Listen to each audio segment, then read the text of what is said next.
আসসালামু আলাইকুম, আপনাদেরকে স্বাগতম উৎসাহ চ্যানেলে। আজকে আমরা রান্না করব কচুরছড়ি এবং ইলিশ মাছ।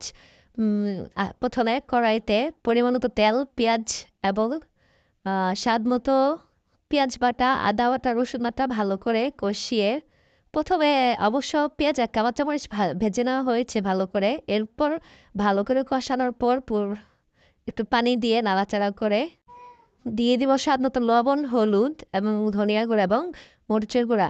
আম এরপর ভালো করে কষানো হলে ভালো করে একটু পানি দিয়ে ভালো করে কষিয়ে নেব।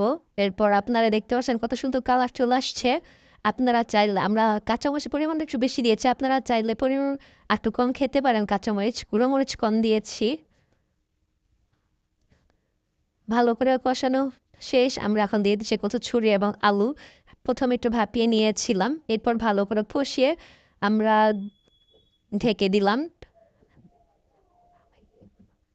ঢাকা থেকে উঠে আমরা একটু নাড়াচাড়া করে ভালো করে কষিয়ে নেব যতক্ষণ না সেদ্ধ হচ্ছে।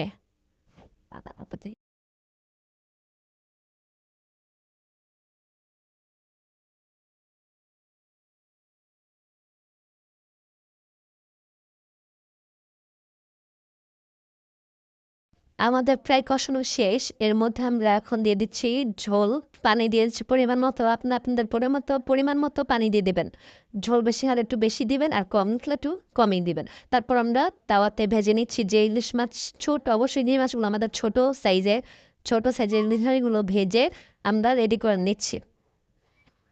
ভালো করে ভাজা হয়ে গেলে আমাদের ইলিশ মাছটা আমরা রেডি করে নিব। নিয়ে তারপর এই যে আমাদের তরকারিটা প্রায় হয়ে এসেছে। আমরা স্বাদ বাড়ানোর জন্য জলপাই এবং লেবু পাতা অ্যাড করে দিয়েছি। আপনারা চাইলে স্কিপ দিতে পারেন। যা তারপর দিয়ে দিলাম ভাজা মাছগুলো। হয়ে গেছে আজকের আপনারা অবশ্যই ঘরোয়া পদ্ধতিতে এই টিপসটা তৈরি করে খাবেন অবশ্যই। আলহামদুলিল্লাহ, অনেক মজা হবে আশা করি ইনশাল্লাহ। এবং আমাদের পাশে থাকবেন। লাইক, সাবস্ক্রাইব এবং শেয়ার দিতে ভুলবেন না। অবশ্য আমাদের তরফে এটা হয়ে গেছে আজকের জন্য। অবশ্যই আপনারা চেষ্টা করবেন ঘরোয়া পদ্ধতিতে রান্না করার জন্য। চাইলে আপনারা লেবু পাতাটা স্কিপ দিতে পারেন।